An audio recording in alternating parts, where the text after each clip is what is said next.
السلام عليكم ورحمة الله وبركاته. إن الحمد لله نحمده ونستعينه ونستغفره ونعوذ بالله من شرور أنفسنا وسيئات أعمالنا. من يهده الله فلا مضل له ومن يضلل فلا هادي له، وأشهد أن لا إله إلا الله وحده لا شريك له، وأشهد أن محمدا عبده ورسوله صلى الله عليه وعلى آله وصحبه أجمعين وسلم تسليما كثيرا مزيدا. أما بعد، يا أيها الذين آمنوا اتقوا الله حق تقاته ولا تموتن إلا وأنتم مسلمون، فإن أصدق الحديث كتاب الله، وخير الهدي هدي محمد صلى الله عليه وسلم، وشر الأمور محدثاتها، فإن كل محدثة بدعة، وكل بدعة ضلالة، وكل ضلالة في النار. Jemaah sekalian rahimani Allah wa iyyakum. Alhamdulillah, kita bersyukur kepada Allah Subhanahu wa taala atas limpahan nikmat yang Allah berikan kepada kita semuanya. Terutama nikmat diberikan kesehatan, diberikan kesempatan, diberikan waktu yang luang sehingga kita bisa berkumpul di majelis ilmu. Oleh karena itu, kita wajib untuk mensyukuri semuanya agar kita semakin mendapatkan tambahan hidayah dan juga tambahan nikmat dunia yang Allah siapkan bagi kita. Nah, insyaallah di pagi menjelang siang ini kita akan melanjutkan pembahasan kita dari kitab tafsir Ibnu Katsir, surat Al-Qiyamah. Surat Al-Qiyamah. Kita bacakan dulu ayatnya ya.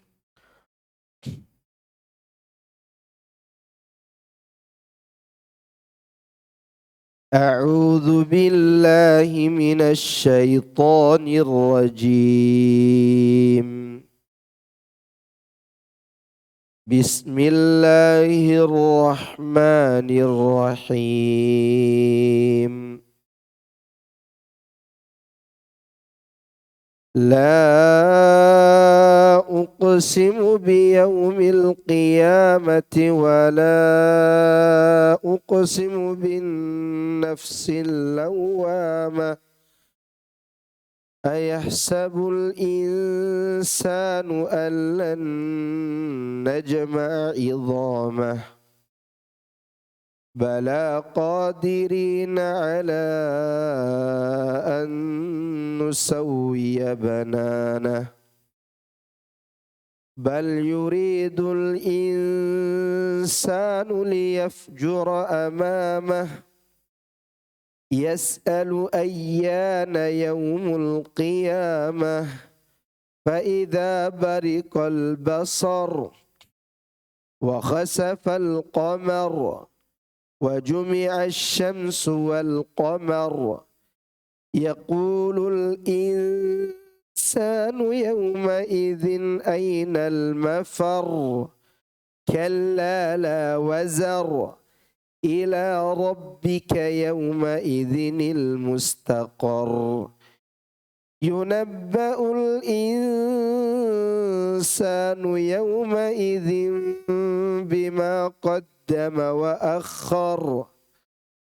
Balil insanu ala nafsihi basirah walau alqa ma'adhirah.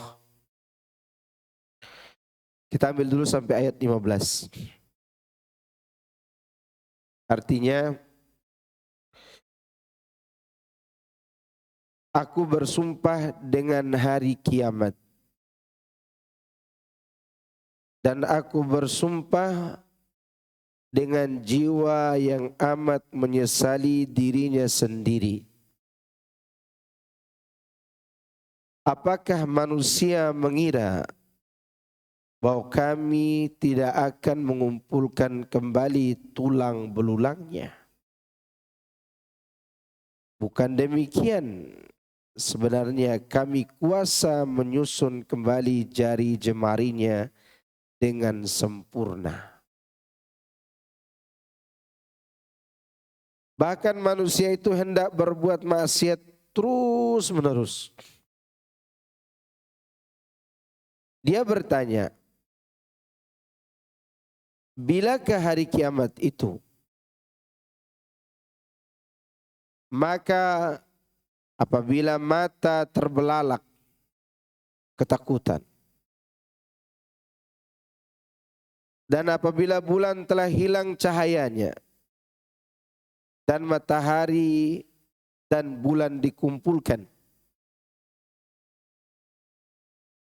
pada hari itu manusia bertanya, kemana tempat berlari? Sekali-kali tidak ada tempat perlindungan. Hanya kepada Rabb-Mu sajalah pada hari itu tempat kembali. Pada hari itu diberitakan kepada manusia apa yang telah dikerjakannya dan apa yang telah dilalaikannya. Bahkan manusia itu sendiri menjadi saksi atas dirinya. Meskipun dia mengemukakan berbagai macam alasan. Di sini Allah Subhanahu wa taala menceritakan tentang kejadian hari kiamat. Telah disampaikan berulang kali bahwa jika ada objek yang dijadikan sasaran sumpah itu dinafikan, maka boleh digunakan kata la uqsimu. Ya. Digunakan kata la sebelum kata sumpah untuk menguatkan penafian.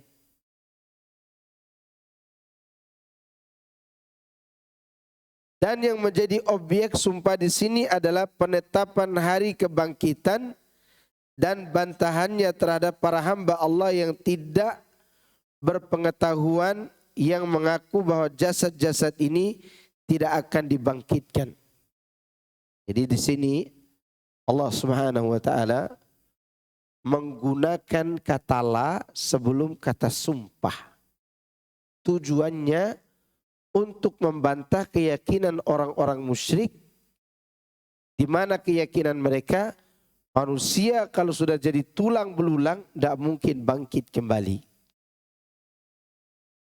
Itu keyakinan siapa? Orang-orang musyrik, orang-orang jahiliyah. Kalau bantah dengan menggunakan sumpah yang didahului dengan kata la, huruf la tadi. Maka itu Allah Tabaraka wa Ta'ala bersumpah, la uqsimu biyaumil qiyamah wa la uqsimu bin nafsil lawwamah. Aku bersumpah dengan hari kiamat dan aku bersumpah dengan jiwa yang amat menyesali dirinya sendiri. Qatadah mengutarakan maksudnya adalah aku bersumpah dengan keduanya secara keseluruhan.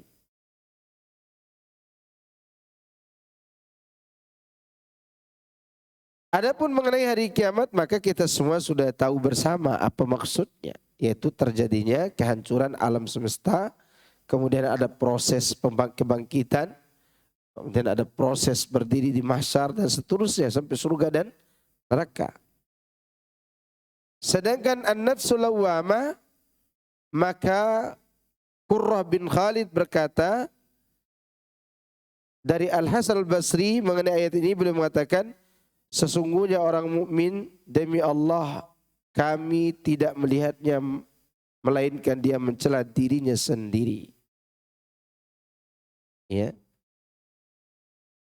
Yang aku maksud dengan kalimatku ini adalah sama seperti apa yang aku maksud dengan makanku. Begitupun apa yang dimaksud dengan hadithun nafsi, introspeksi diri. Dan sungguhnya orang jahat akan berjalan tanpa mencela dirinya sendiri. Maksud di sini di dunia. Di dunia. Jadi di dunia ini orang mukmin banyak menyesali dirinya sendiri karena telah berbuat salah. Ya, orang berbuat jahat tidak ada menyesali dirinya. Apalagi dia ateis. Apalagi dia tidak beragama. Tidak ada penyesalan. Dia mau berbuat apa terserah dia. Jadi orang mukmin kenapa dia menyesal karena berbuat salah? Karena hatinya masih hidup. Masih apa? Hidup. Kenapa orang munafik, orang kafir, orang Yahudi tidak punya penyesalan? Ya karena hatinya mati. Hatinya apa? Mati.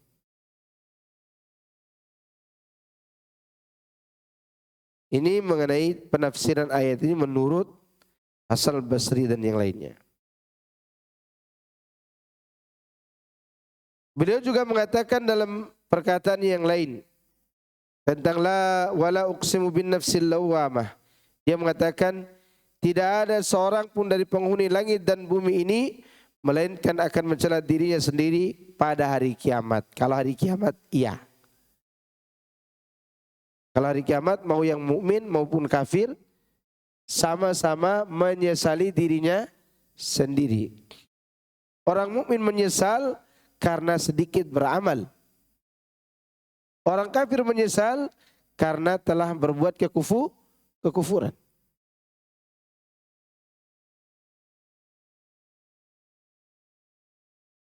Ibnu Jarir mengatakan, yang lebih dekat dengan lahiriah ayat bahwa jiwa mencela pemiliknya atas kebaikan dan keburukan, serta menyesali segala hal yang telah berlalu. Semua waktu yang kita lalui dalam kelalaian, meskipun nanti di hari kiamat kita selamat dari hisab, setelah dihisab selamat, tetap kita menyesali perbuatan itu karena telah melalaikan hak-hak yang seharusnya kita tunaikan. Ya. Terutama orang kafir akan menyesalinya.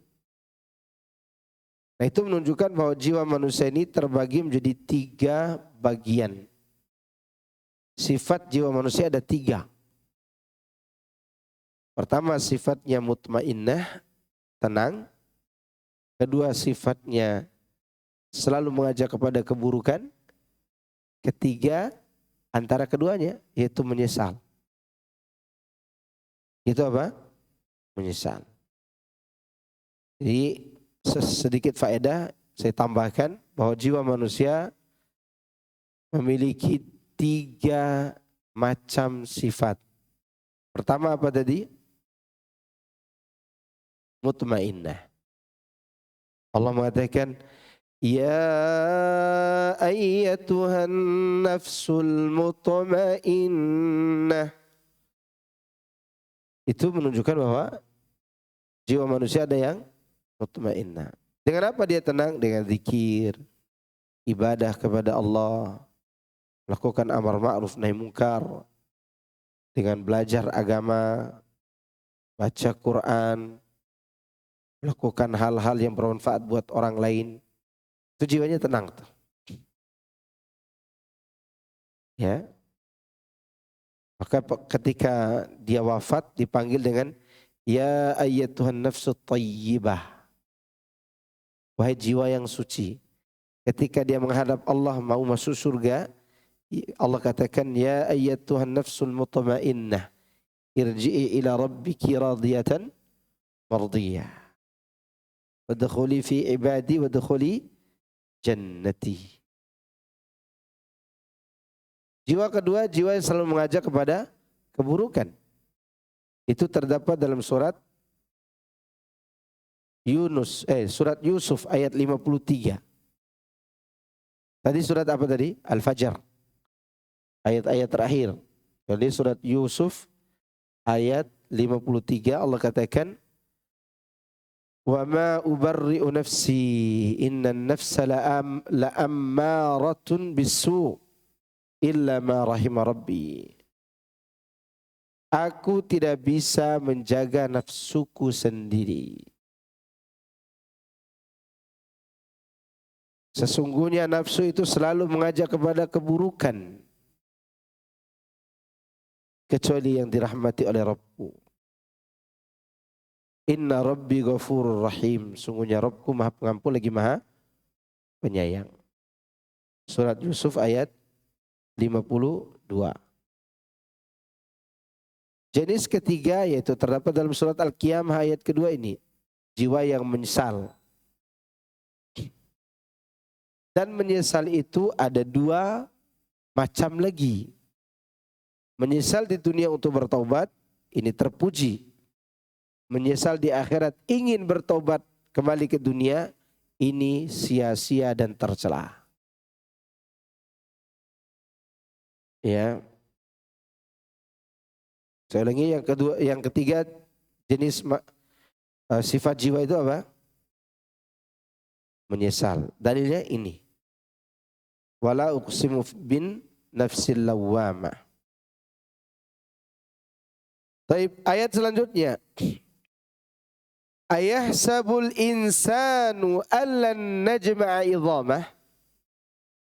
Apakah manusia mengira bahwa kami tidak akan mengumpulkan kembali tulang belulangnya? Bahwa yang dimaksud di sini adalah apakah kelak pada hari kiamat umat manusia akan mengira bahwa kami yaitu Allah tidak akan mampu mengembalikan sekaligus mengumpulkan tulang belulangnya dari tempat yang terpisah-pisah? Nah, ini perkiraan yang salah. Orang-orang kafir mengira, nggak mungkin. Udah jadi tulang, udah jadi abu, udah hancur dimakan tanah, mati meledak di pesawat, tenggelam di laut. Gimana Allah bisa kumpulkan? Kan begitu keyakinan orang kafir dulu. Maka oleh karena itu Allah katakan begini, apakah manusia mengira kami tidak sanggup untuk mengumpulkannya? Tentu ini keyakinan yang batin. Sudah dilewatkan pembahasannya bagaimana cara Allah menghidupkan kembali jasad kita. Diturunkan air hujan. Kemudian tumbuh jasad ini. Kemudian dimasukkan kembali ruh. Sisa khitan saja kembali. Kan dulu kita di khitan. Mungkin sekarang ada di antara antum yang diamputasi. Ada yang dipotong karena sakit gula. Itu akan kembali lagi. Karena itu jasad, bagian dari jasad antum. Kan kembali lagi. Dan Allah mampu melakukannya.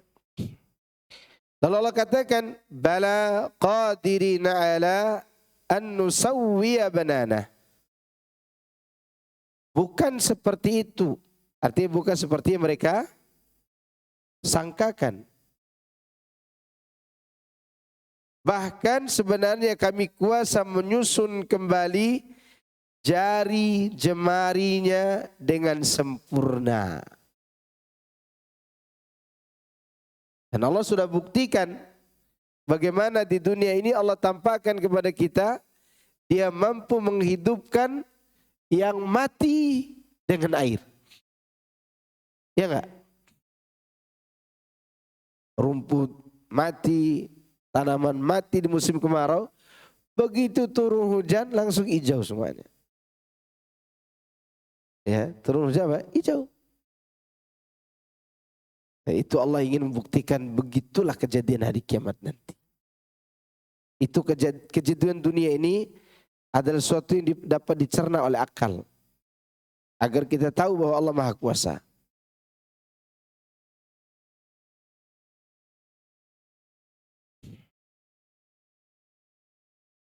Sa'id bin Jubair dan Al-Aufi berkata dari Abdullah bin Abbas, Allah mampu membuatnya beralas kaki ataupun bertelanjang kaki. Demikian itu pula yang dikemukakan oleh Mujahid, Ikrimah, Qatadah, Ad-Dhahhak dan Ibnu Jarir. Ibnu Jarir mengarahkannya bahwa jika Allah menghendaki, dia akan melakukan hal itu seperti tersebut di dunia. Seandainya Allah berkehendak, di dunia ini Allah akan bangkitkan tulang belulang itu dan disusun kembali jasadnya. Dan ini pernah kita sampaikan pada tafsir surat Al-Baqarah beberapa tahun yang lalu. Waktu kita membahas surat Al-Baqarah, yaitu cerita tentang orang yang mati 100 tahun. Yang ada yang berpendapat bahwa itu adalah Uzair. Uzair itu mati 100 tahun. Awalnya Uzair ini datang ke kota Yerusalem di Palestina. Dilihat kota itu sudah dihabisi oleh raja yang zalim. Atap-atap rumah runtuh semua. Lalu Uzair mengatakan, bagaimana Allah bisa hidupkan kembali di bumi? Kan gitu ceritanya itu. Lalu Allah matikan dia selama 100 tahun. Setelah 30 tahun dia mati, Allah menghidupkan kembali bumi Palestina itu dengan penduduk yang banyak. Berarti masih ada 70 tahun dong dia mati ini. Ini bukan tidur. Kalau Ashabul Kahfi itu tidur. Ashabul Kahfi itu tidur. Jasadnya masih utuh.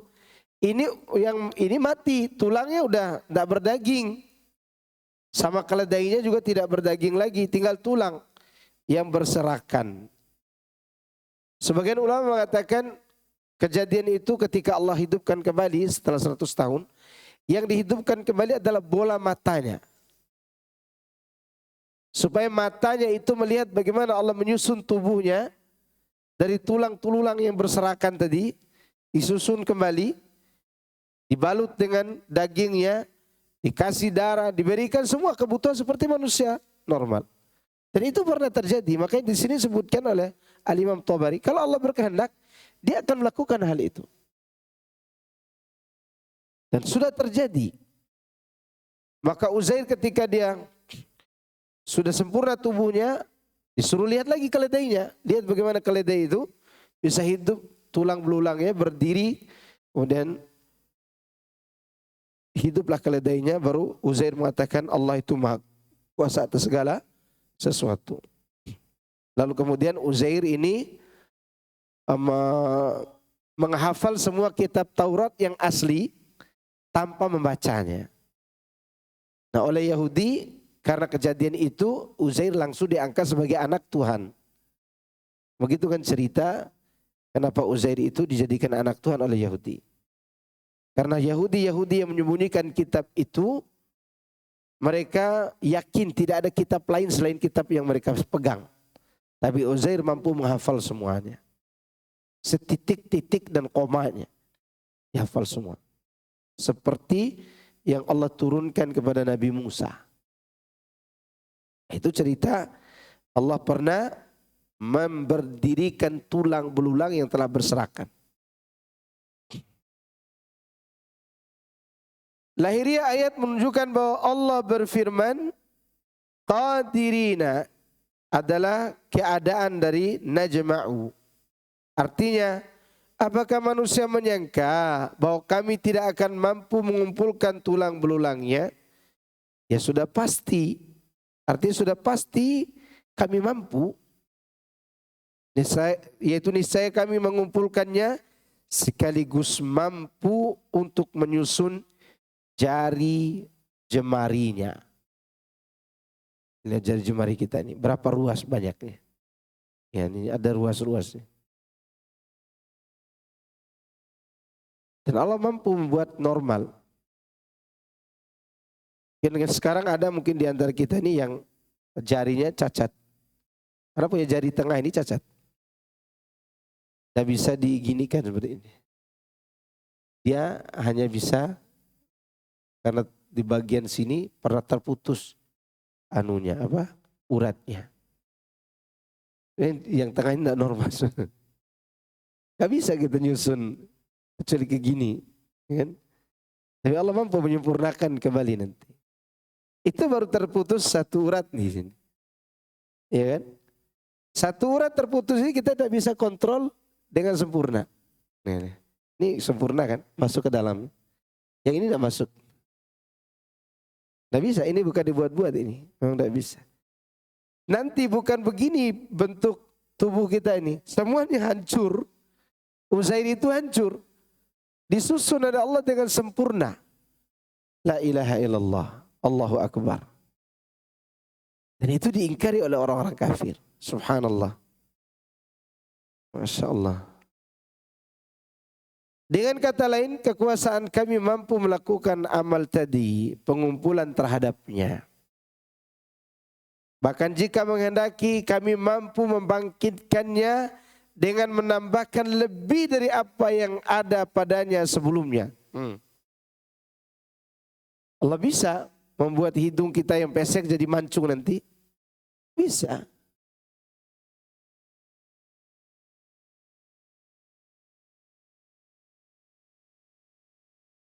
Bahkan jika menghendaki kami mampu membangkitkannya dengan menambahkan lebih dari apa yang ada padanya sebelumnya.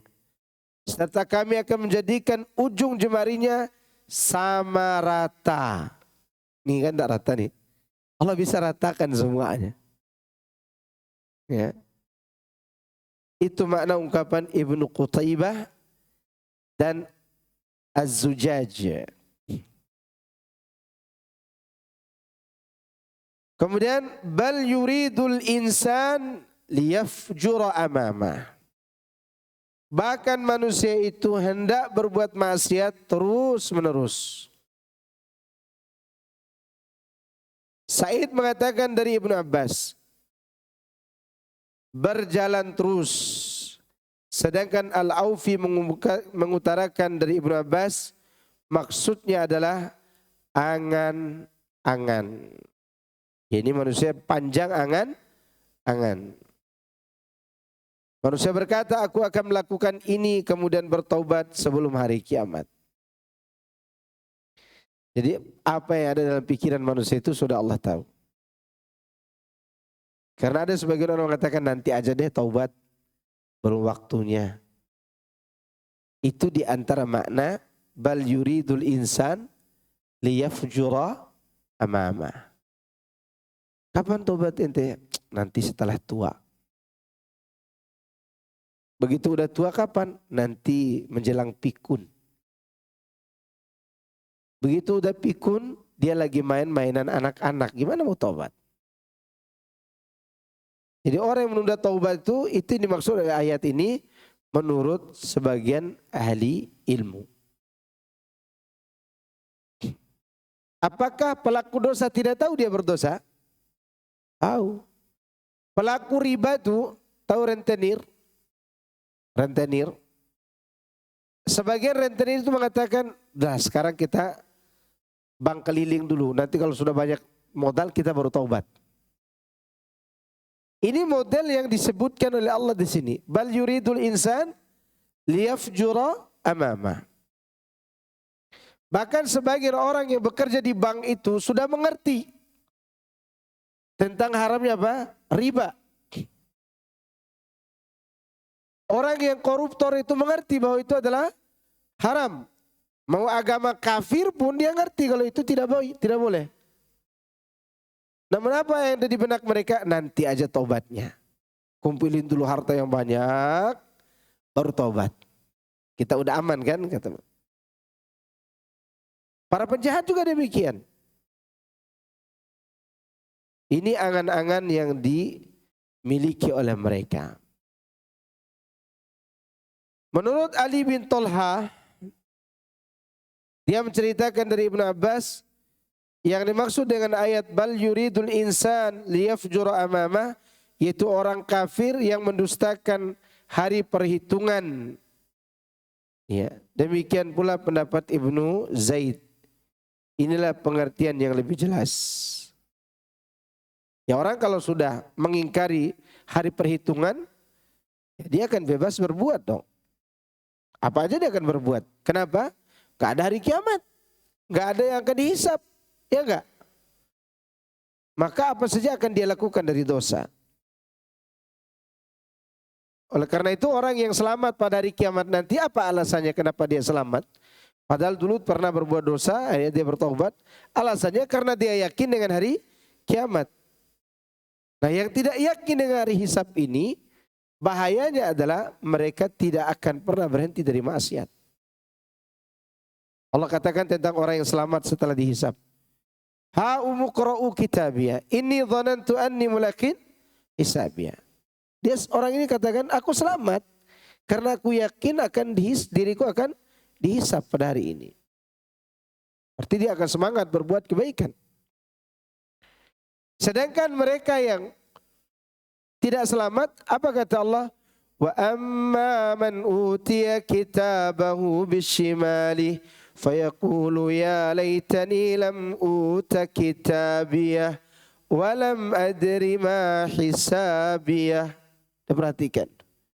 Adapun orang yang menerima kitab dengan tangan kiri, dia akan mengatakan, aduhai, alangkah baiknya kitab ini jangan diberikan kepadaku. Dulu di dunia aku tak pernah tahu tentang hari hisab ini.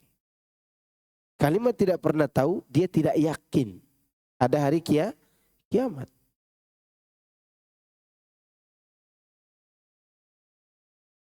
Ini menunjukkan bahwa di antara penyebab pelaku maksiat itu karena dia tidak yakin dengan hari hisab. Yas'alu ayyana yaumul qiyamah. Oleh karena itu Allah katakan, dia bertanya, kapan hari kiamat itu? Maksudnya dia bertanya, kapankah hari kiamat itu tiba? Pertanyaan yang diajukannya tersebut menuju ke arah menganggap mustahil terjadi hari kiamat.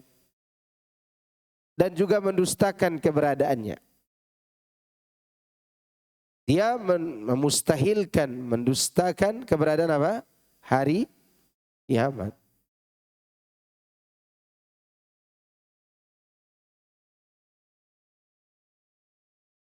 Di sini Allah berfirman, "Fa'idza bariqal basar." Maka apabila mata terbelalak. Abu Amr bin A'la membaca bariqa dengan harakat kasrah pada huruf ra. Apa yang ditafsirkan olehnya ini seperti halnya firman Allah, la yartaddu ilaihim tarfuhum. Sedang mata mereka tidak berkedip. Maksudnya adalah tetapi mereka melihat lantaran terkejut begini dan begitu. Jadi nanti terkejut melihat semua kejadian yang dia ingkari. Kan ada orang begitu dia ingkari, nggak mungkin kejadian ini. Begitu terjadi, nah gitu kan.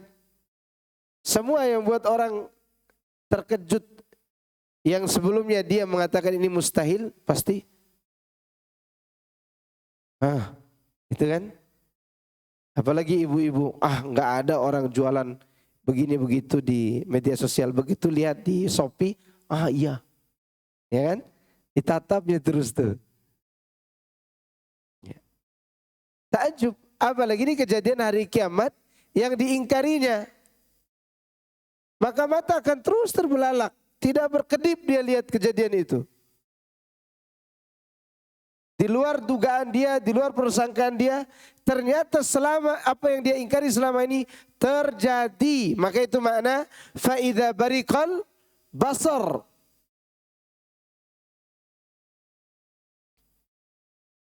Mata mereka pun tidak tertuju pada suatu pun karena rasa takut yang sangat luar biasa. Ahli qiraat lainnya membaca baraqa. Tadi bacaan kita apa? Fa'idza bariqal basar. Ada juga yang membaca fa'idza baraqal basar. Faidza baraqal basar. Ya. Ra-nya dikasih baris fathah. Dan kata tersebut mempunyai pengertian yang sangat dekat dengan arti yang pertama. Arti mata terbelalak. Kalau baca bariqa, itu mata itu tidak berkedip. Kalau udah baroko bisa lebih lagi dari itu karena perubahan baris bacaan. Tapi di sini maknanya tidak jauh beda. Maksudnya sungguh semua mata terbelalak pada hari kiamat kelak dengan penuh rasa kekhusyuan, bingung, keheranan dan merasa hina karena rasa takutnya mencekam serta karena kedahsyatan berbagai hal yang mereka saksikan. Maka di sana ketika orang telanjang semuanya di padang mahsyar, tidak ada yang melihat aurat kawannya. Tidak ada. Aisyah ketika mendengar Rasulullah SAW menyampaikan berita, nanti manusia dibangkitkan dalam keadaan telanjang, tidak beralas kaki, tidak dikhitan. Aisyah bertanya, apa mereka tidak sering melihat aurat? Kata Rasulullah SAW, ya Aisyah, bal amru asyaddu min hadha. Kejadian hari kiamat itu lebih dahsyat daripada perkara saling melihat aurat. Ya. Pelaku dosa akan takut. Semoga Allah menghilangkan ketakutan itu pada diri kita nanti di hari kiamat. Karena yang tidak takut ya orang-orang yang dilindungi oleh Allah. Di antaranya mereka yang disebutkan oleh Allah dalam surat Yunus ayat 62, 63, 64. Yaitu ala inna awliya Allah la khawfun alaihim walahum yahzanun alladzina amanu wa kanu yattaqun. Ketahuilah sungguhnya wali-wali Allah itu tidak ada rasa takut atas mereka dan mereka tidak bersedih hati. Arti tidak ada rasa takut di sini, di hari kiamat mereka tidak takut. Di kejadian hari kiamat itu tidak takut. Di tengah-tengah manusia yang takut mereka tidak takut. Apa yang mereka lakukan di dunia? Alladzina amanu wa kanu yattaqun. Mereka beriman dan bertakwa. Sebagai balasan hari kiamat mereka tidak takut. Di dunia ini mereka melakukan sesuatu yaitu bertakwa kepada Allah. Sebutkan oleh para ahli ilmu menafsirkan wa kanu yattaqun alladzina yuraqibuna Allah fi jami'i syu'unihim. Mereka yang selalu diawasi oleh Allah di setiap perkara mereka. Hari kiamat tidak takut. Nah ini takut mereka. Pelaku dosa, pelaku maksiat. Kemudian orang-orang yang berbuat kekufuran takut. Bingung, keheranan, merasa terhina, dihinakan juga oleh Allah Subhanahu wa taala. Karena hari itu sangat mencekam. Wa khasafal qamar, dan apabila bulan telah hilang cahayanya, yakni tidak lagi bercahaya rembulan itu. Wa jumi'a syamsu wal qamar, sedang matahari dan bulan dikumpulkan. Mujahid mengatakan yakni menjadi satu bulan. Dalam menafsirkan ayat di atas, Ibnu Zaid membaca ayat-ayat berikut ini, idza syamsu kuwirat wa idzan nujumu kadarat. Apabila matahari digulung dan apabila bintang-bintang berjatuhan.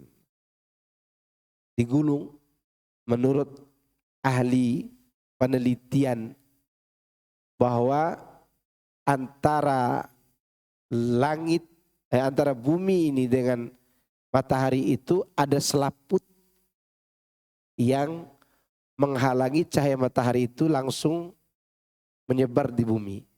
Nah selaput itulah nanti di hari kiamat menurut ahli tafsir yang akan digulung itu. Kayak ada sesuatu yang membungkusi matahari itu. Tapi penafsiran yang benar dari ulama klasik sebenarnya dihilangkan cahayanya. Dihilangkan apa? Cahayanya. Bersama cahaya rembulan dan bintang-bintang. Dan bintang-bintang pun berjatuhan. Bintang-bintang berjatuhan.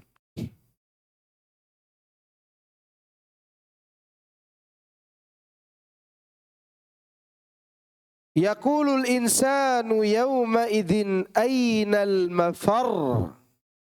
Pada hari itu manusia berkata, kemana tempat berlari? Jika anak cucu Adam telah menyaksikan peristiwa hari kiamat, maka mereka hendak melarikan diri dan berkata, kemana tempat berlari? Yakni adakah tempat berlindung? Jawabannya tidak ada. Tidak ada. Oleh karenanya Allah katakan, kalla la wazar ila rabbika yawma idzinil mustaqar. Sekali-kali tidak. Ini tidak ada. Tidak ada tempat berlindung. Hanya kepada Rabbmu sajalah pada hari itu tempat kembali.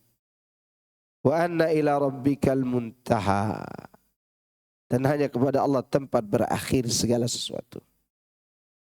Ibnu Mas'ud, Ibnu Abbas, Sa'id bin Jubair dan yang lainnya dari kalangan ulama salaf mengatakan, yakni tidak ada keselamatan. Tidak ada apa? Keselamatan. Dan ayat tersebut sama sebagaimana firman-Nya, ma lakum min malja'i yawma idzin wa ma lakum min nakir. Kamu tidak akan memperoleh tempat berlindung pada hari itu dan tidak pula dapat mengingkari. yakni kalian tidak akan mendapatkan tempat untuk saling mengingkari. Demikian pula firman Allah, la wazar, tidak ada tempat berlindung. Yakni kalian tidak akan bisa mendapat tempat untuk berlindung padanya. Ya, tempat berlindung pada hari itu ya hanya kepada Allah. Tapi pertanyaan kita, ada enggak orang yang memperoleh perlindungan Allah di hari yang genting itu? Ada apa tidak? Ada. Ya, ada mereka itu. Bahkan disebutkan mereka tidak hanya diberikan tempat berlindung, tapi dikasih cahaya di wajahnya, pakaian di tubuhnya kasih cahaya, jadi berpakaian cahaya gitu, mimbarnya dari cahaya. Mereka itu suka membuat majelis karena Allah, saling mengunjungi karena Allah, saling mencintai karena Allah. Ini semoga usaha kita ini jadi membuahkan hasil nanti di yaumil qiyamah itu. Ini usaha kita ini. Apa di sini kita yang hadir bapak-bapak dan ibu-ibu di belakang sekarang ini lagi acara bagi-bagi warisan atau arisan gitu. Yang penting ada sannya kan. Ada warisan atau ada arisan. Tidak ada. Kita ke sini tidak ada yang membagi-bagi itu. Semoga hati kita pun ikut mentuluskan niat untuk meraih keutamaan tadi. Berkumpul, berpisah karena Allah Azza wa Jalla. Dan hanya orang-orang seperti itulah nanti dinaungi oleh Allah. Dengan orang-orang yang disebutkan dalam hadis riwayat Muslim, 7 golongan. Masih ingat siapa yang ingat 7 golongan itu? Pertama, pemimpin yang adil. Kedua patungan, tidak apa-apa. Kedua siapa? Pemuda yang taat beribadah. Siapa pemuda itu? Orang yang belum mencapai umur 40 tahun. Itu sebagian pendapat ulama. Berarti antum-antum yang udah putih-putih jenggotnya, nah masuk nih. Iya, nggak muda lagi masalahnya. Yang ketiga, laki-laki yang hatinya selalu terpaut dengan masjid. Iya. Yang keempat, orang yang bertemu dan berpisah karena Allah, saling mencintai karena Allah. Di antaranya membuat majelis ilmu seperti ini. Yang keempat, yang kelima, seorang laki-laki yang diajak berzina oleh wanita cantik dan bernasab baik, dia tolak. Karena takut kepada Allah, bukan karena takut kepada bininya, bukan. Atau takut diketahui oleh Pol PP. tapi karena takut kepada Allah.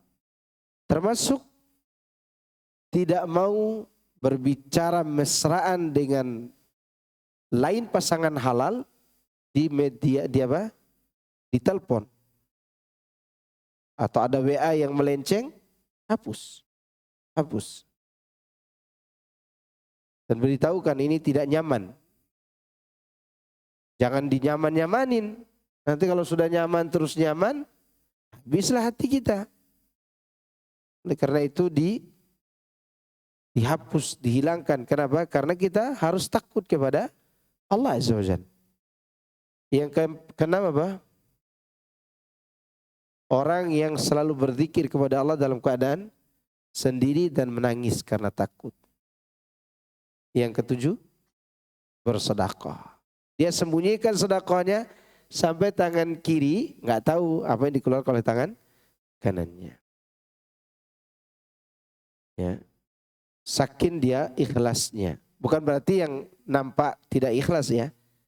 Karena Allah sebutkan sirron wa alaniyah. Tapi yang sembunyi lebih utama dalam menjaga keikhlasan. Itu sudah berlalu hadisnya riwayat Muslim. Taib ini menunjukkan bahwa di hari kiamat tidak ada tempat berlindung kecuali kepada Allah.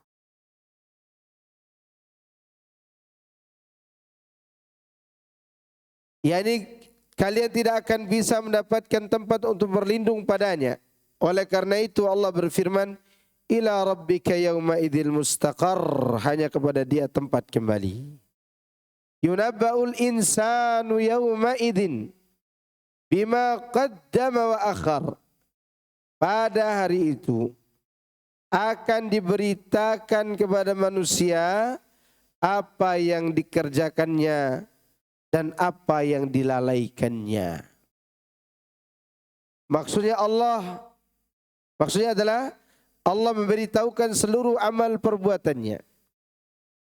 Baik yang lama maupun yang baru, yang pertama maupun yang terakhir, kecil maupun besar, demikian seterusnya. Allah sampaikan semua. Allah menyampaikan kepadanya, ini loh amal yang kamu kerjakan. Nah yang ini nih kau lalaikan nih. Seharusnya kau lakukan tapi kau lalaikan.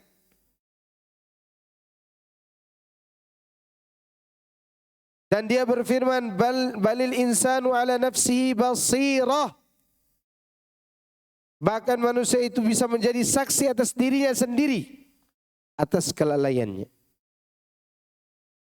Meskipun dia mengemukakan alasan-alasannya. Maksudnya, dia menjadi saksi bagi diri sendiri dengan mengetahui apa yang dia lakukan meskipun telah memberi alasan dan penolakan. Kan nanti ada manusia yang diizinkan oleh Allah berbicara dan ada yang Allah hentikan pembicaraannya. Yang diizinkan berbicara bila dia berbicara benar. Walaupun harus mengakui dosanya. Yang dihentikan pembicaraannya, yang tidak mau mengaku kesalahannya, ditutup mulutnya. Jadi dia tidak mengakui kesalahannya ketika didatangkan saksi lain. Didatangkan bumi tempat dia berbuat maksiat. Didatangkan malaikat yang mencatat dosanya. Didatangkan saksi malaikat, bumi, dirinya sendiri. Dirinya sendiri menjadi saksi. Begitu dia mau mengingkari, Allah tutup mulutnya. Akhirnya dia berdebat dengan dirinya. Wa qalu li juludihim lima syahidtum alaina. Hai kulit, kata mereka kepada kulitnya. Kenapa kalian jadi saksi atas kita? Itu menunjukkan mereka akan menjadi saksi sendiri. Sedangkan mereka yang berbicara benar meskipun mengakui dosanya, dia tidak akan dihentikan oleh Allah pembicaraannya. Siapa? Ashabul yamin. Orang yang dihisab dengan hisab yang mudah. Allah tanya kepadanya, asfalta dzamba kadza wa kadza? Benarkah kau lakukan dosa ini dan itu? Dia jawab, ayya rabbi na'am. Masih Allah tanya lagi, yang ini dia katakan, iya aku lakukan. Sehingga hamba ini mengira dia akan dilemparkan ke dalam neraka. Apa kata Allah? Laqad satartuha alaika fid dunya wa ghafartuha lakal yaum. Dulu di dunia kusembunyikan dosamu ini. Sekarang aku ampuni. Ya, aku ampuni. Maka sembunyikan dosa kita di dunia ini setelah kita bertobat kepada Allah. Maka jangan diceritakan lagi kepada pasangan, dulu istriku, aku ini pernah pacaran dengan anak Pak RW. Ya, itu anak Pak RW itu cantik, lesung pipinya, giginya maju sedikit, bagian sini. Gitu. Dia duduk pegangan tangan dengan diriku, dia tengok istri, mana istriku? Dia sudah kembali ke orang tuanya. Sakit hati dia dengar. Gak perlu. Atau si pasangan bertanya, kamu dulu pernah pacaran, ngapain? Untuk apa? Untuk bongkar aib. Gak perlu. Siapapun kita dulu, sekarang yang ada, yang harus dilihat. Karena maksiat itu Allah sembunyikan, Allah rahasiakan. Dia sendiri mengatakan, aku rahasiakan dosamu. Dan aku ampuni kamu hari ini. Itu yang perlu kita perhatikan. Tapi mereka yang tidak mau mengaku, ya disuruh bersaksi atas dirinya sendiri. Oleh karena itu Allah katakan pada surat An-Naba yang pernah kita bahas sebelumnya, Yauma yaqumur ruhu wal malaikatu saffan la yatakallamun. لا يتكلمون إلا من أذن له الرحمن وقال صوابا. Pada hari ketika malaikat dan ruh berdiri bersaf-saf, ya, mereka mengatakan mereka tidak berbicara. La yatakallamun, mereka tidak berbicara kecuali atas izin Allah dan berbicara benar. Jadi syarat boleh berbicara di hari kiamat dua. Diizinkan oleh Allah dan yang dibicarakan benar. Kalau ada orang yang sudah diizinkan oleh Allah, bicaralah. Kalau dia berbohong, Allah akan tutup mulutnya. Tidak boleh dia bicara.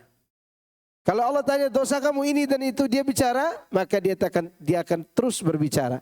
Kalau dia jujur. Ya.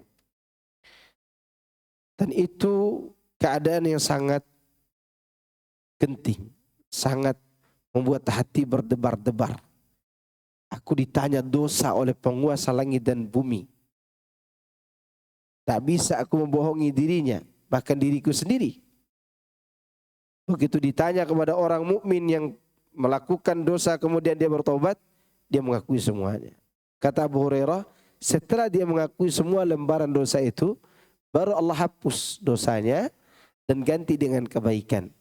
Dan yang paling bahagia di antara orang-orang yang selamat ini, lembaran kebaikannya dipenuhi dengan istighfar dan taubat. Jadi yang paling banyak dalam kebaikannya itu adalah istighfar dan taubatnya. Kenapa demikian?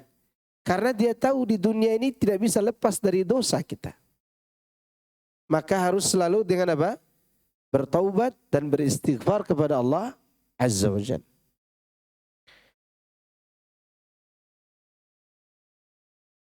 Ali bin Talha mengatakan, Iqra kitabaka kafa bi nafsika al-yawma 'alaika hasiba.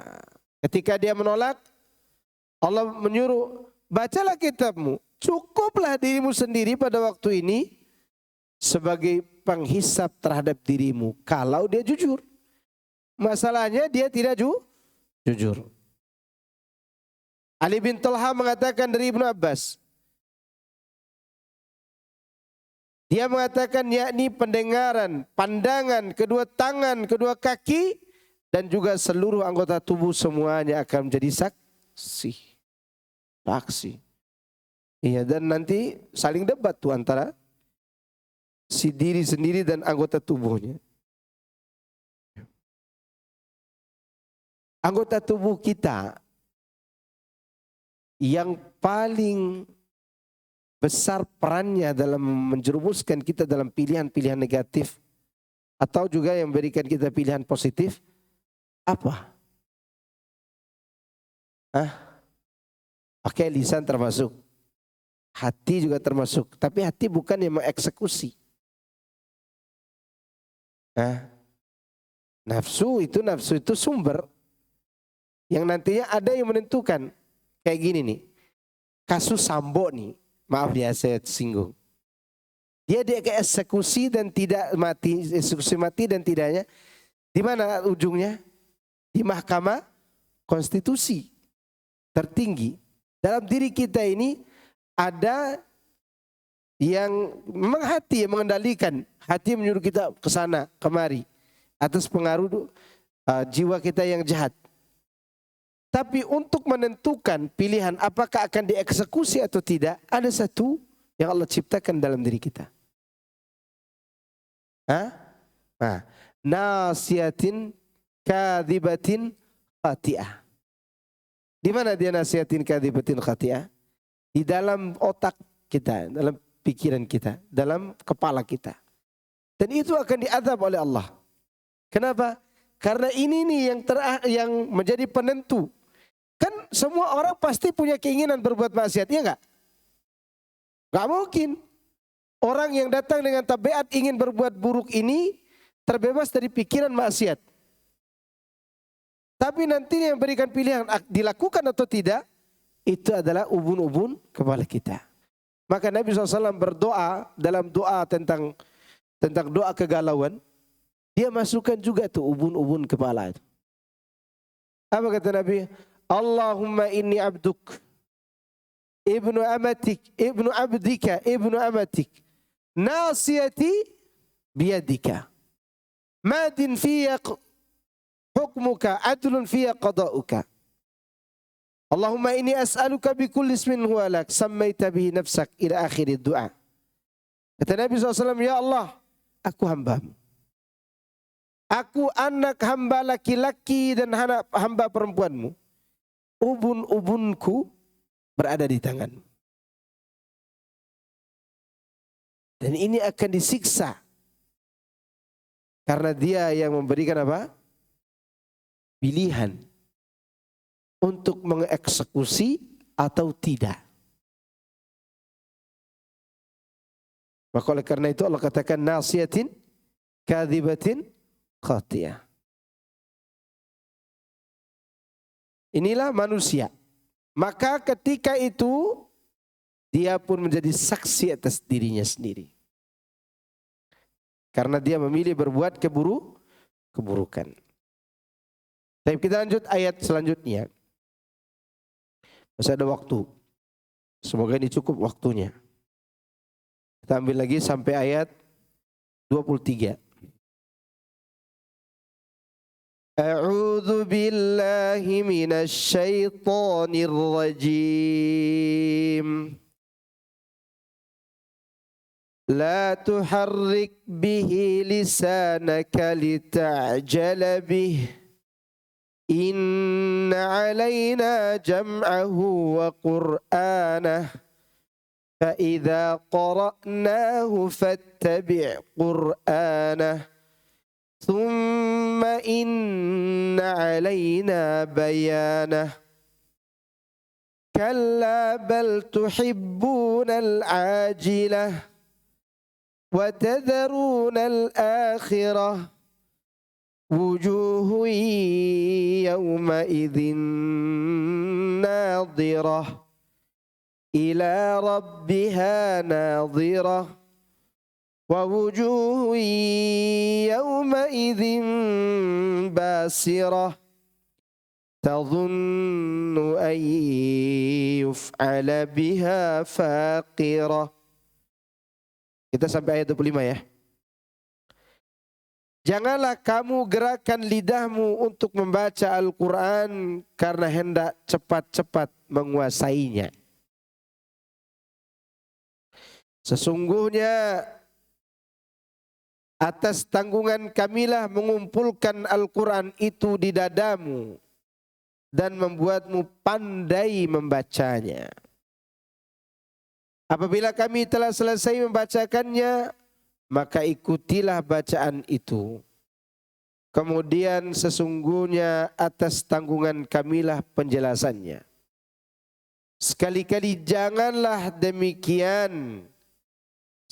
Sebenarnya kamu, hai manusia, sangat mencintai kehidupan dunia dan meninggalkan kehidupan akhirat.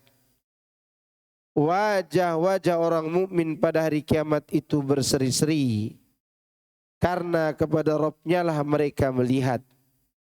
Dan wajah-wajah orang kafir pada hari itu muram.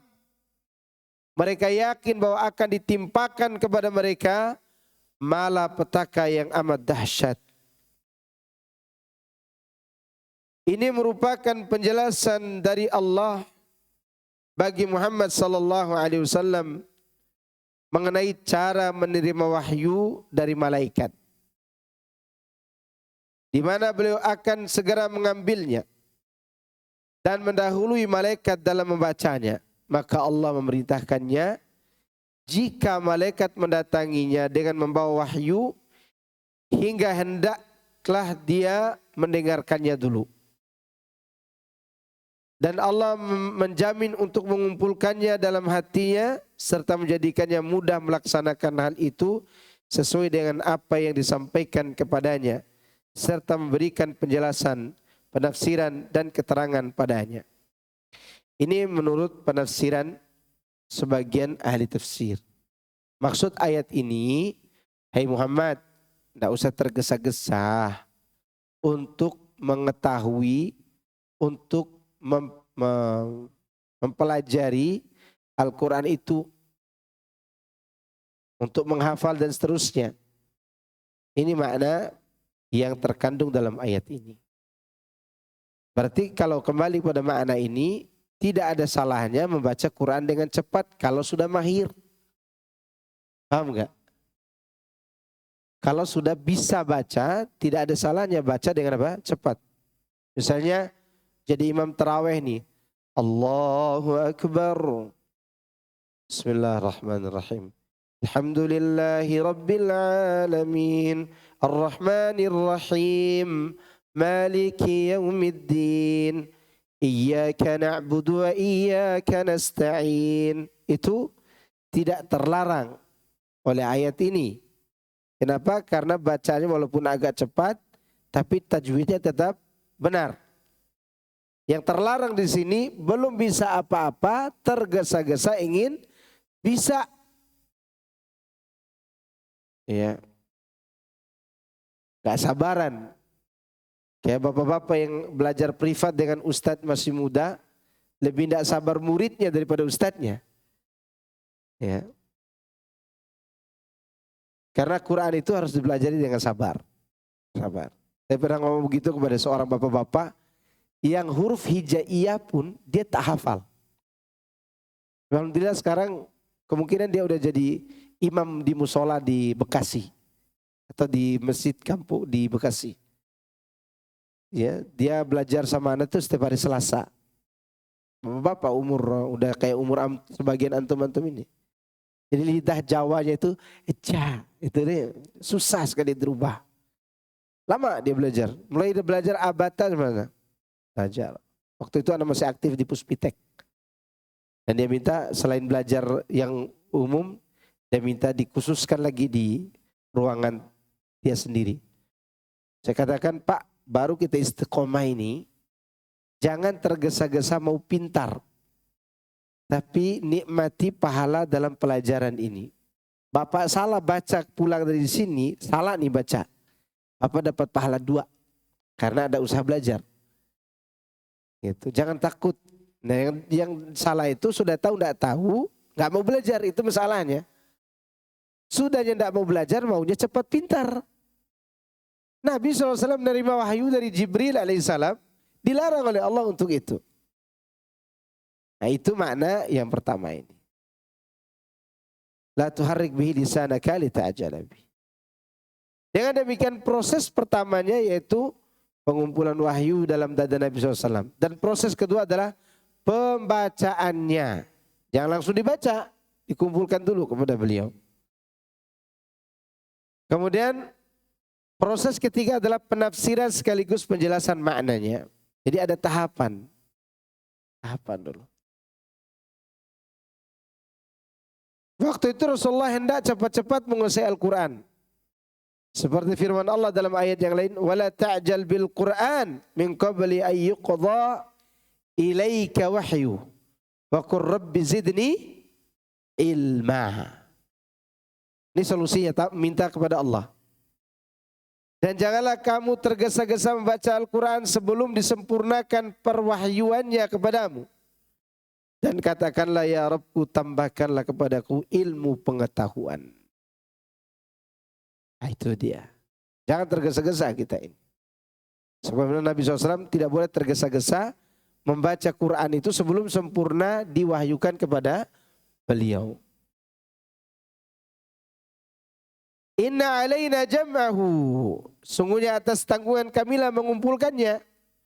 Yakni di dadamu. Wa Qur'anah. Dan pembacaannya. Yakni membacanya. Apabila kami telah selesai. Fa'idha qara'nahu.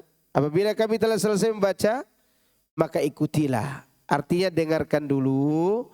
Kemudian bacakanlah kepadanya. Sebagaimana halnya.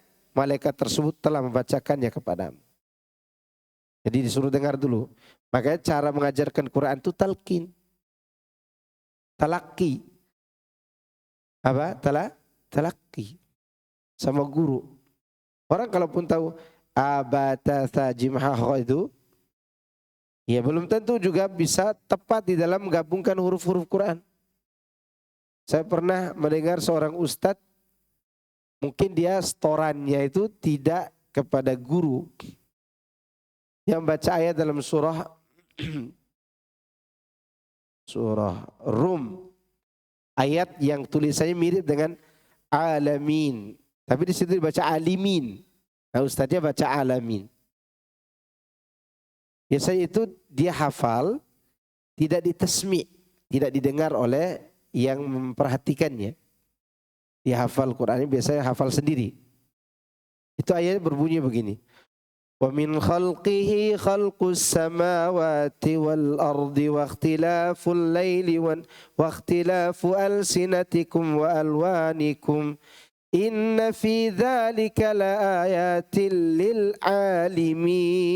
Itu ayatnya. Dibacanya lil-alamin. Karena mirip dengan alhamdulillahi rabbil alamin. Ya kan? Biasanya itu tidak talaki. Kesalahan itu datang kalau tidak talaki. Makanya baca Quran itu dengarkan dulu guru, baru kita baca. Ya, baru kita baca. Karena Rasulullah SAW menerimanya dengan cara itu. Summa inna alaina bayana. Kemudian sungguhnya atas tanggungan kamilah penjelasannya. Yani setelah dia menghafal dan membacanya, maka kamilah yang akan menjelaskan, menerangkan dan mengilhamkan maknanya kepadamu sesuai dengan apa yang kami kehendaki dan syariatkan.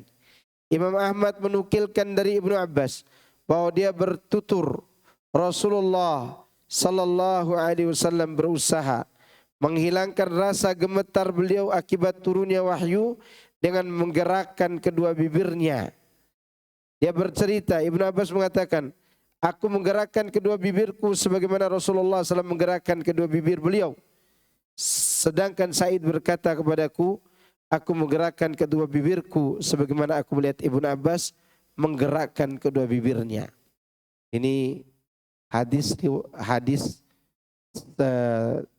sanadnya berkaitan dengan gerakan. Jadi ada ulama menyampaikan hadis selain materinya, dia juga akan sampaikan begini loh, getarnya bibir Nabi dulu. Saya tidak bisa menggerakkan karena saya tidak ketemu dengan pembawa sanadnya. Ya. Kalau jalannya, Anda sedikit bisa meniru. Karena yang punya sanad sampai hari ini, namanya Syekh Walid bin Muhammad Nubai. Jadi jalannya begini. Dia praktekkan waktu itu. Jadi Nabi itu begitu, kayak ada lubang di dalamnya. Jadi bernada jalannya itu. Ya, dia itu dipraktekkan. Sampai syekhnya waktu itu mempraktekkan cara duduk beliau kalau lagi duduk, beliau duduk begini. Ya, lagi santainya gitu. Itu riwayat, selain teorinya juga diriwayatkan bagaimana cara Nabi berekspresi ketika menyampaikannya. Kalau ini kita tidak bisa karena tidak tahu siapa di sini yang mempunyai sanad bergerakkan bibir tadi sampai ke Ibnu Abbas atau sampai kepada muridnya itu, yaitu Sa'id. Ya, Sa'id. Ya, beliau yang meriwayatkan dari Ibnu Abbas. Taib, la tuharrik bihi lisanak. Jangan engkau gerakkan lisanmu. Lita'jala bihi. Untuk membaca Quran karena hendak cepat-cepat menguasainya. Maksudnya yaitu mengumpulkannya di dalam hatimu dan kemudian kami membacanya. Ya. Biar Allah yang melakukan itu. Dan ini sekali lagi ikhwan fillah azakumullah, yang dilarang di sini adalah tergesa-gesa ingin cepat bisa membaca. Semua ada proses. Bahkan ada penelitian sebagian ustadz cara menghafal Quran. Dan saya kemarin ambil faedah dari ustadz tersebut. Beberapa pekan yang lalu saya duduk sama salah seorang ustadz masih muda umurnya. Saya tanya gimana cara bagus hafal Quran ustadz. Cara dia prosesnya begini. Besok kita mau hafal di waktu subuh, malamnya kita buka-buka. Jadi buka untuk apa? Untuk meneliti ayat-ayat yang kita baca. Diteliti dulu hurufnya. Ya diteliti, coba baca pelan-pelan dulu. Di mana panjang, di mana pendek, huruf ini bagaimana bacanya setelah sesuai dengan yang kita pelajari. Baru proses selanjutnya dibaca. Dibaca, setelah dibaca, dihafal, diulang-ulang. Diulang-ulang, baru distorkan kepada guru. Ada yang salah nanti diperbaiki oleh guru. Ya, begitu ada yang salah, kemudian gurunya itu memperbaiki, nanti yang banyak diingat yang diperbaiki tadi. Karena apa? Karena sebelumnya kita sudah persiapan. Beda kalau kita langsung store, saya mau store nanti ya, hafal di belakang tiang. Udah bisa saya hafal store. Begitu selesai store, ditanya lagi masih hafal enggak? Enggak. Kenapa? Karena belum persiapan. Butuh proses. Ya, yang dilarang itu adalah tergesa-gesa ingin bisa, itu yang terlarang. Tapi sekali lagi kalau cepat-cepat membaca setelah bisa, maka anak kira tidak ada masalah sebenarnya. Karena warattilil Qur'ana tartila ada 3 jenis kan. Ada cepat-cepat, ada pertengahan, ada lambat. Bahasa kita begitu. Ya. Yang cepat-cepat, yang pertengahan, yang lambat, ini kalau tajwidnya benar maka tidak terlarang. Kemudian selanjutnya, kalla bal tuhibbunal ajilah. Sekali-kali janganlah demikian. Sebenarnya kamu mencintai kehidupan dunia dan meninggalkan kehidupan akhirat. Wa tadharunal akhirah. Maksudnya yang menyebabkan diri mereka mendustakan hari kiamat dan penolakan mereka terhadap wahyu yang benar dan Al-Quranul Azim yang diturunkan Allah kepada Rasulnya SAW, karena sesungguhnya yang menjadi keinginan diri mereka adalah kehidupan dunia. Sementara itu mereka lengah dan lalai terhadap kehidupan akhirat. Maka jangan heran ibu-ibu, bapak-bapak, orang kafir itu lebih kaya dari kita. Karena memang pola pikirnya selalu dunia. Ya, seperti yang dikatakan oleh Allah dalam surah surat Ar-Rum. Ya.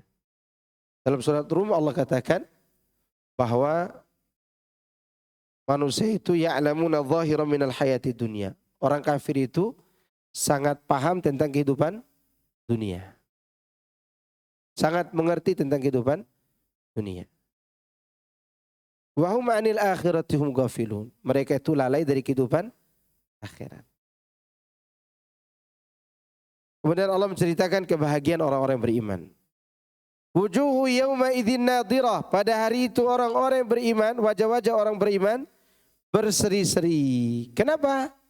Ila rabbiha nadhirah. Karena sedang memandang wajah Tuhan mereka. Berarti Allah bisa dilihat enggak? Bisa dilihat enggak hari kiamat nanti? Bisa. Dan itu nikmat tertinggi. Rasulullah SAW mengatakan, Satarawna rabbakum. Innakum satarawna rabbakum ayanan. Sungguhnya kalian akan melihat Rabb kalian dengan kasat mata. Demikian juga hadis selanjutnya. Karena hadis ini serta ayat di atas membantah keyakinan Mu'tazilah yang mengatakan bahwa Allah tidak bisa dilihat hari kiamat nanti. Sedangkan Rasulullah SAW mengatakan, Innakum satarawna rabbakum ayanan. Lihat di halaman selanjutnya.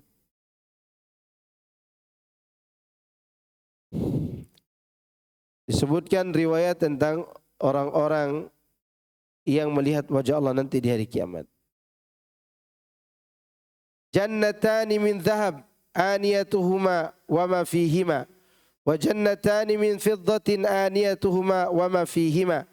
Wa ma bainal qaumi wa baina an yanzuru ila Allah azza wa jal illa ridaul kibriya'u ala wajhihi fi jannati adn.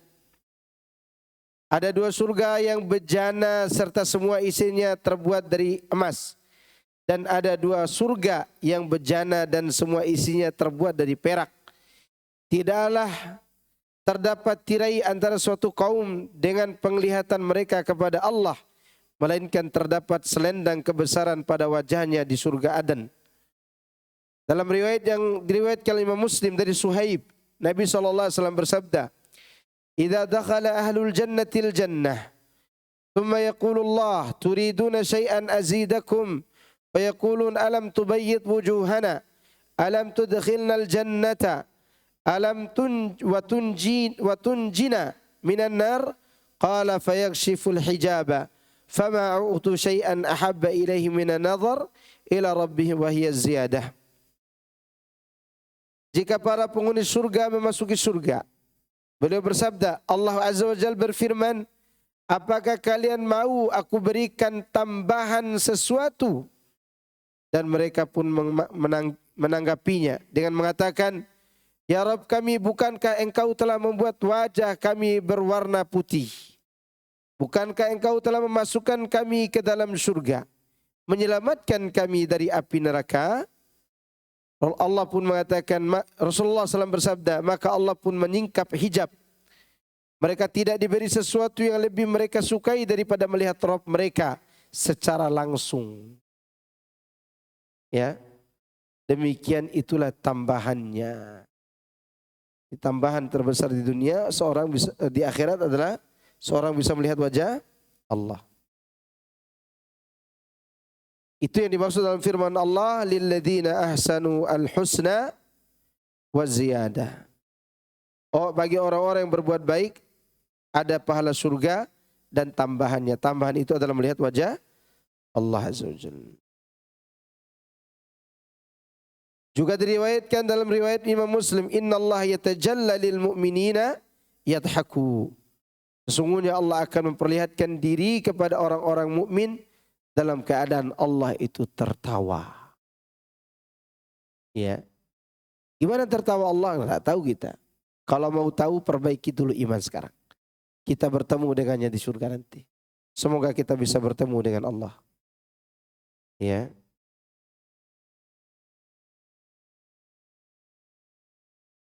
Yang dimaksud di sini sebagian ulama mengatakan waktu persidangan pada hari kiamat nanti. Selanjutnya, dalam hadis-hadis tersebut terkandung pengertian bahwasanya Orang-orang mukmin akan melihat Rabb mereka dan di persidangan hari kiamat dan taman-taman surga. Ya, di mana mereka melihat di persidangan hari kiamat dan taman-taman surga. Dengan demikian alhamdulillah hal tersebut disepakati oleh para sahabat, tabi'in, kaum salaf dari umat ini. Jadi ini sudah disepakati semua. Sahabat, tabi'in, tabi'ut tabi'in dan orang-orang yang mengikuti mereka bahwa Allah bisa dilihat. Wujuhu yawma idzin basirah. Pada hari itu wajah-wajah terlihat muram, yakni wajah orang kafir. Itulah wajah orang-orang jahat pada hari kiamat nanti. Wajah mereka tersebut menjadi muram. Basirah artinya musam, wajah masam. Tadhunnu artinya mereka yakin bahwa akan ditimpakan kepada mereka malapetaka yang amat dahsyat. Adakah malapetaka yang lebih dahsyat daripada dicampakkan ke dalam neraka lalu tidak bisa melihat wajah Allah? Sebagaimana melihat wajah Allah adalah nikmat terbaik, maka tidak bisa melihat wajahnya adalah merupakan siksa yang sangat pedih. Apalagi sambil disiksa di dalam neraka. Semoga Allah menganugerahkan kepada kita kesempatan untuk melihat wajahnya nanti di yaumul qiyamah. Saya kira cukup ya. InsyaAllah kita akan melanjutkan ayat-ayat selanjutnya pada pertemuan yang akan datang. Nah, silakan ada pertanyaan.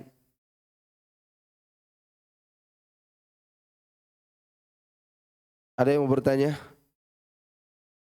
Ibu-ibu, silakan pertanyaan ditulis.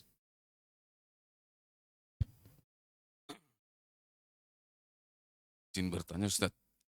Tadi disebutkan bahwa pada hari kiamat ashabul yamin bisa berbicara Ustaz. Iya. Salah. Bagaimana dengan surat Yasin ayat 65 yang di sana menyatakan al-yauma nahtimu ala afwahihim wa tukallimuna aydihim wa tashhadu arjuluhum bima kanu ya. Naam, masyaallah. Terus ditanyakan? Bagaimana ini bisa dijelaskan karena di satu sisi pada hari kiamat tadi ashabul yamin bisa berbicara, tapi di ayat 65 surat Yasin ini tidak bisa berbicara. Al-yauma nahtimu ala afwahihim, ditutup pembicaraannya, alat lisannya. Syukran. Nah, baik. Al-yauma nakhtimu ala afwahihim. Lihat ayat sebelumnya. Ayat ini berbicara tentang orang musyrik.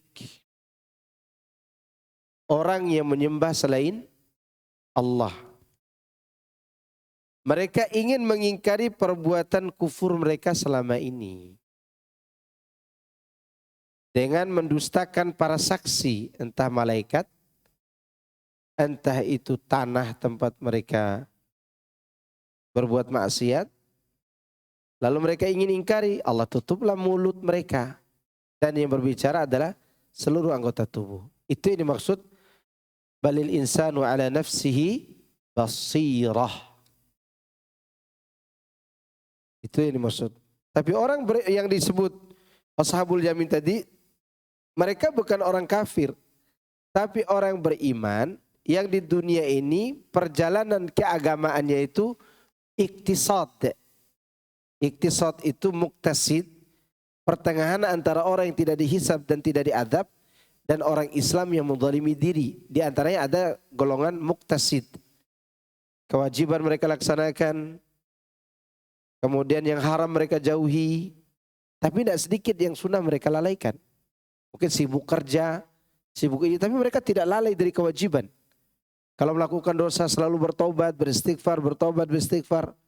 Apalagi dia jenggotan di kantor direksi lagi. Sedangkan sekretarisnya rok mini. Ya enggak? Itu dosa keluar masuk di kamarnya. Apa office boys. Atau yang membawa teh dan kopinya itu. Yang tidak menutup aurat dengan. Itu dosa semua. Tapi dia sadar bahwa semua itu harus diakui di dunia. Karena biasa dia akui dosanya di dunia. Meminta ampun kepada Allah, dia yakin dirinya dihisab, di hari kiamat dia akui juga di hadapan Allah. Dan Allah suruh dia terus berbicara untuk mengakui itu dengan Allah persiapkan ampunan untuk dirinya. Paham kan? Apalagi kita di akhir zaman. Jangan kata bos, direktur di kantor ya. Jangan kata orang yang punya perusahaan yang pegawai yang keluar masuk itu terkadang parfumnya saja sudah memfitnah kita. 10 meter dia jalan sudah ketahuan. Ini parfumnya si Siti ini. Saking terfitnahnya. Itu dosa. Maka dia sadar dengan itu di istighfar. Oleh karena itu Allah izinkan dia mengakui. Bedanya dengan surat Yasin tadi, cerita konteks ayatnya bercerita tentang orang kafir. Orang kafir. Nah orang kafir ini dipersaksikan kekufurannya. Beda lagi dengan orang mukmin, orang Islam yang zalim. Ditanya waktunya, ditanya umurnya, ditanya hartanya dari mana dan kemana dibelanjakan. Ya, kemudian ditanya ilmunya diamalkan atau tidak. Ini pertanyaan buat orang mukmin yang golongannya menzalimi diri. Nah ini antara masyiatullah, apakah dimasukkan ke neraka dulu atau ada yang mau datang membelanya nih. Yang datang membelanya itu amalnya. Dan yang paling khusus puasa dan baca Quran. Puasa dan baca Quran. Maka nanti baca Quran dan puasa hadir ketika dihisab hamba yang ditanya dengan berbagai pertanyaan yang kiranya dia akan dilemparkan ke neraka. Puasa hadir, baca Quran juga hadir, puasa mengatakan, "Ayya Rabbi mana'tuhu minat ta'ami wa syahwa fasyafi'ni fi." Ya Rabbku, aku yang menghalangi hambamu dari makan dan syahwat. Berikan aku kesempatan untuk memberinya pembelaan. Quran mengatakan mana'tuhu minan naumi bil lail. Aku halangi matanya dari tidur di malam hari, salat tahajud, salat witir. Atau baca Quran. Fasyafi'ni fi. Tolong berikan aku kesempatan untuk memberinya syafaat. Keduanya memberi syafaat. Ya. Oleh karena itu ayat ini tidak ada kaitan dengan orang iman, orang yang beriman. Berkaitan dengan orang musyrik. Biasa dia ingkar di dunia, di sana kepengen ingkar lagi. Ya kan? Maka ditutup. Semoga Allah menyelamatkan kita dari kekufuran dunia dan akhirat. Ustaz, apakah masih ada kesempatan bisa masuk surga tanpa hisab? Padahal kita punya banyak dosa dan kita tahu kelemahan kita. Siapa yang punya banyak kesalahan dari kalangan orang masuk surga tanpa hisab, tanpa azab? Umar tuh banyak dosanya dulu. Ya enggak? 6 tahun dia tidak akan tidur di malam hari. Selama 6 tahun di awal Rasulullah. Malam hari itu dia tidak akan tidur kecuali hari itu dia menyiksa kaum muslimin. Umar tuh. Dosanya begitu banyak. Tetapi begitu dia serius bertaubat, kembali kepada Allah, mengamalkan ajaran Islam, menghidupkan sunnah Rasulullah SAW dalam kehidupannya, maka dia masuk golongan 10 orang yang pasti masuk surga. Bukan hanya itu Umar tuh. Udah dijelaskan di surga itu ada istana. Terbuat dari emas, tiangnya emas, lantainya mutiara, dindingnya kasturi. Nabi bertanya, ini untuk siapa? Untuk laki-laki dari Quraisy. Siapa namanya? Ibnul Khattab.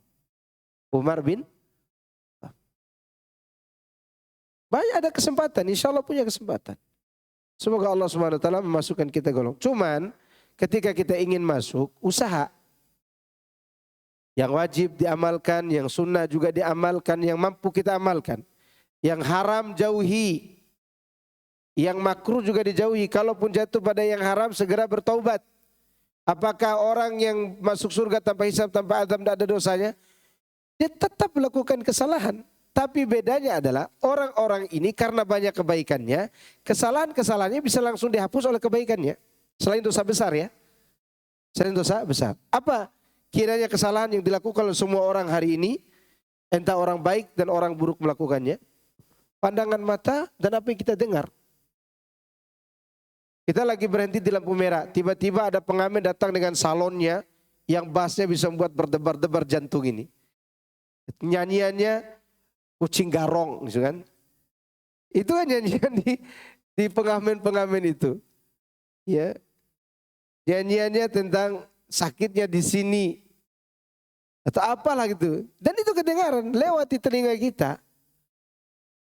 Yang taat maupun tidak taat sama-sama mendengarkannya. Cuman sikap Allah terhadap hamba-hamba ini berbeda. Dalam menyikapi orang berbuat salah dari kalangan orang yang kuat tauhidnya dengan orang yang lemah tauhidnya. Kalau orang yang kuat tauhidnya bisa kebaikan-kebaikan itu langsung menghapus kesalahannya. Dan ini seperti perkataan seorang penyair yang dibawa oleh Ibnu Qayyim dalam kitabnya Fawaid. Kata seorang penyair, "Idzal habibu ata bi dzambin wahidin, ja'at mahasinuhu bi alfi syafi'i." Jika seorang kekasih melakukan satu dosa, maka kebaikan-kebaikannya yang banyak akan mendatangkan 1000 pembela. Begitu sikap Allah kepada hamba yang kuat tauhidnya. Maka di zaman ini perbaiki ilmu, perbaiki tauhid. Kalau jatuh pada dosa yang semua orang pasti melakukannya, artinya melihatnya, maka mudah-mudahan dengan itu terhapus kesalahan kita. Tapi kalau dosa besar harus segera taubat nasuha. Taubat nasuha. Assalamualaikum Ustaz, afwan ana ingin bertanya. Ini bukan pertanyaan sebenarnya, ini pernyataan. Panjang sekali ini. Baik, saya bacakan ya. Seperti kita ketahui, dalam sebuah keluarga ada suami dan ada istri. Yang masing-masing orang tua yaitu ibu. Yang masing-masing orang tua, masing-masing orang tahu itu. Suami yang soleh tentunya yang selalu memperhatikan orang tuanya, ibunya, ya betul, orang tua. Termasuk memenuhi kebutuhan sehari-hari. Dan istri yang solehah adalah seorang wanita yang harus mentaati dan menuruti perkataan suaminya. Alhasil, si istri juga harus lebih memperhatikan orang tua suaminya. Orang tua suami, karena otomatis mengikuti suami. Yang jadi pertanyaan, bagaimana kedudukan orang tua si istri, ibunya si istri yang sebelumnya? Karena ada yang beranggapan orang tua si istri bisa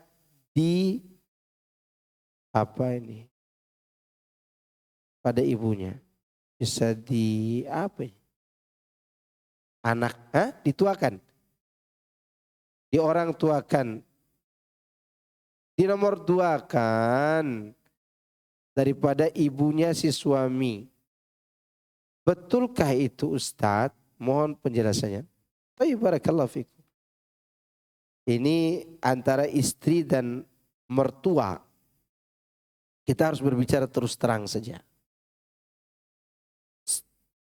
Selalu banyak terjadi kerusakan rumah tangga si anak gara-gara tidak bisa bertemu istri dan mertuanya. Entah yang salah ibu suami atau si wanitanya terlalu sensitif. Terlalu sensitif terhadap sikap ibunya suami. Yang perlu dipahami oleh para wanita, terutama wanita yang baru menikah. Ibunya si suami itu, setua apapun anaknya, tetap dia anggap itu anaknya. Makanya kan sering ibu kita atau bapak kita memarahi kita. Hatta ustadz dimarahi ibunya. Karena apa? Karena dianggap ini anak masih kecil. Demikian juga si istri, dia tetap dimarahi oleh ibunya sendiri karena dianggap oleh ibunya juga anaknya. Tidak ada bedanya. Cuman yang dipertanyakan, apa betul orang tua istri dinomorduakan daripada orang tua suami? Bukan begitu ceritanya. Yang benar adalah si istri ini wajib mentaati kebutuhan suami. Apa yang dibutuhkan dan diperintahkan oleh suaminya, wajib dia penuhi. Bagaimana kalau si istri ini disuruh oleh suaminya untuk mengurus ibu suaminya? Apakah ini termasuk perintah yang diharuskan untuk ditunaikan? Jawabannya dilihat kondisi. Karena si suami mentaati, mengurus ibu suaminya itu karena ingin mencari ridho suami. Maka kalau begitu keadaannya, maka dia harus lakukan selama dia mampu. Gimana dengan ibunya sendiri? Tidak juga ditelantarkan. Tapi ibunya sendiri dinomorduakan dari suaminya. Bukan ibu suaminya, tapi dari suaminya. Jika si istri mengatakan, aku tidak sanggup mengurus ibumu, tolong maafkan saya yang ini. Iya, karena ada beberapa alasan. Saya tidak mengerti tentang kejiwaan ibumu. Saya tidak mengerti juga bagaimana bersikap kepada ibumu. Bicara baik-baik. Dan suami harus betul-betul memahami, karena biasa terjadi clash antara mertua dan istri kita. Ya kan sering sekali. Maka kita yang bapak-bapak yang sudah siap menjadi mertua ini, mulai belajar dulu saat ini. Bahwa orang baru yang hadir dalam kehidupan kita itu, dia tidak mengerti kondisi kita. Jika dia mengatakan, saya tidak bisa merawat, karena mungkin tidak bisa mengerti kondisinya. Tidak masalah dengan istri seperti ini. Tapi dia kalau dia sanggup, maka dia lakukan. Ya, apalagi dia disayang oleh mertuanya. Mertua selalu mendahulukan dia. Kalau ada mertua kayak gini bagus sekali. Ya. Ini menunjukkan bahwa yang dimaksud dalam pertanyaan ini, yang dinomorsatukan bukan orang tua suami, tapi si suami. Yang mana perintahnya dilaksanakan sesuai dengan kemampuan. Kalau tidak ada batas kemampuan untuk melaksanakannya, maka minta uzur. Minta apa? Uzur. Tolong maafkan saya tidak bisa untuk melakukannya. Tapi ada yang si istri harus, kecuali karena uzur sakit. Tidak boleh dia tolak dari suaminya. Apa itu? Ranjang. Itu bukan urusan kecil tuh. Urusan apa? Ranjang. Bukan urusan kecil. Jika suami sudah naik onta, kalau sekarang tidak perlu onta, motor sekarang. Sayang, saya mau ke pasar, kata istrinya. Kata suami, jangan. Kesini dulu. Matikan motor. Matikan motor. Segera matikan motor. Kalau enggak, gadaikan motor tuh. Ya. Penuhi panggilan suami. Turun dari kendaraan.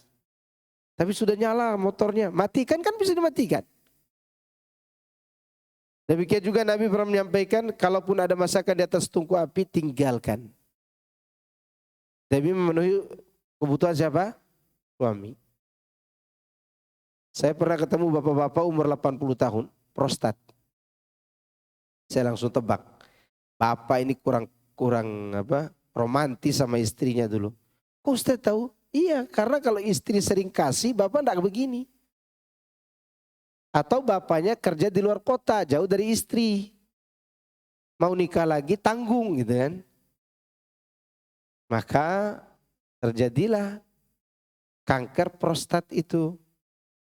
Karena obatnya harus dilayani oleh suami, oleh istri. Dilayani oleh istri. Itu untuk menanggulangi penyakit itu. Bahkan sakit kepala enggak ditahan. Dia enggak demam, enggak panas, sakit kepala. Ya obatnya itu juga. Ya obatnya berhubungan dengan siapa? Istri. Maka istri tidak boleh nolak. Misal suami pulang-pulang pusing kepalanya, berarti dia rugi ini di kantor. Rugi di berdagang. Suamiku sayang, tunggu ya. Saya mandi dulu, percantik diri dulu.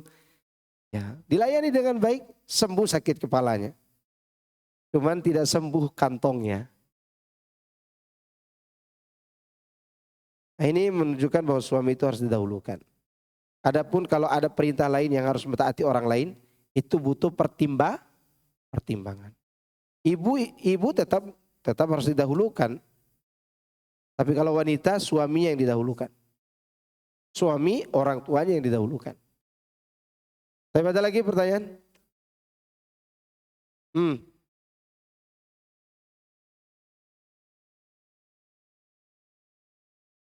Kalau istri menolak, ibu suaminya tinggal di rumahnya, karena sering bertengkar. Dia jelek-jelekin menantunya. Maka si suami berikan rumah yang layak buat ibunya. Yang layak, yang baik, yang bagus. Dikontrakin. Kalau ibunya itu tidak punya alasan untuk memarah-marahi menantunya dan membuat rusak rumah tangga, maka didahulukan untuk menjaga rumah tangga itu. Tapi kalau ibunya punya alasan, istrimu tuh begini, begini, begini, dan benar kejadiannya, maka si anak memilih ibunya. Si laki-laki memilih ibunya. Ibu. Dan itu biasanya akan lebih berkah. Karena Umar bin Khattab, Abdullah bin Umar pernah disuruh oleh Umar bin Khattab, ceraikan istrimu, kata Umar. Jadi ditanya kepada Nabi. Maka Abdullah bin Umar menceraikan istrinya. Tapi orang tuanya Umar bin Khattab. Iya. Orang itu siapa? Umar bin Khattab. Bukan si Siti Nurhalijah yang tidak pakai jilbab. Memang mertuanya tidak tahu agama. Sukanya ngambek aja begitu. Bikin rusak rumah tangga anaknya. Maka jangan sampai dia ada di situ. Tapi tetap diperlakukan dengan baik. Kadang orang tua itu, ibu, cemburu kepada menantunya. Cemburu kepada siapa? Menantunya.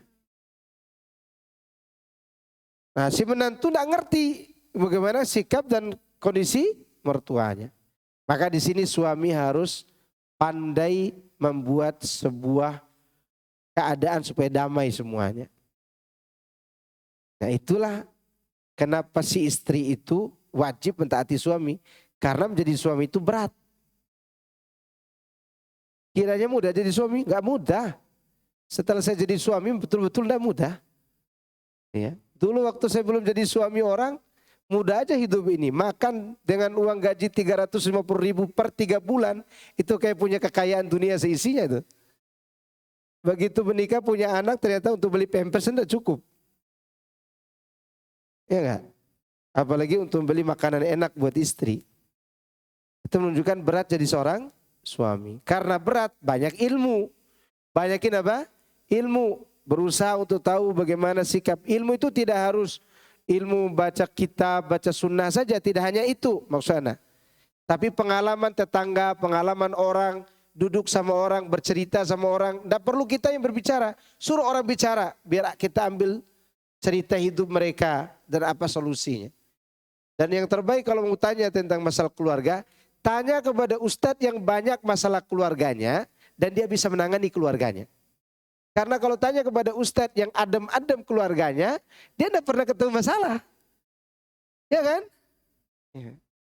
Atau tanya kepada orang-orang yang lebih senior, orang tua kita, mertua kita. Pak, gimana sih bapak dengan ibu mertua yang galak-galak begini masih bertahan sampai tua begini?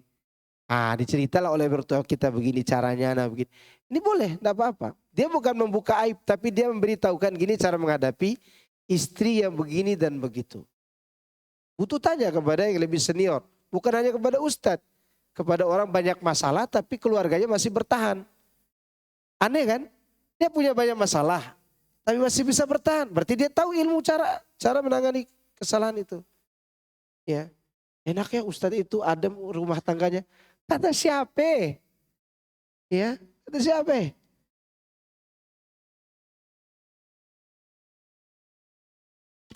Kalau ada orang mengatakan saya kepengen bahagia, damai, hidup berumah tangga. Di rumah tangga itu bukan hanya mencari kebahagiaan, tapi mencari solusi dari sebuah masalah.